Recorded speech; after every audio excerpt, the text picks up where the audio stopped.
त्यांनी अनेक व्यवसाय केले, भरपूर व्यवसाय केले, परंतु कुठल्याच व्यवसायामध्ये यश नाही आलं. उलट व्यवसाय करून करून शेवटी कर्ज वाढले, कर्जबाजारी झाली.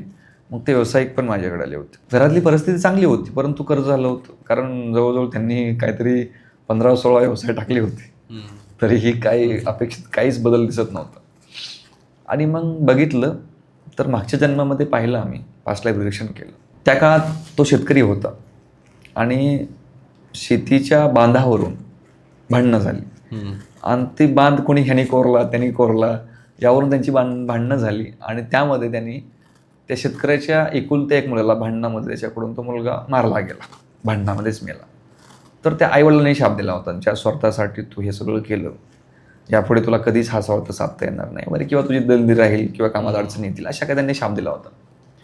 मग ते पाहिलं तर त्याच्यामुळे ते प्रॉब्लेम चालू होते. आणि मग पास्ट लाईफ रिग्रेशन केलं. आणि त्यानंतर त्यांनी जो व्यवसाय फर्स्ट टाईमला स्टार्ट केला तो व्यवसाय ग्रोथ करू लागला. आणि त्यानंतर त्याची प्रगतीच होत गेली.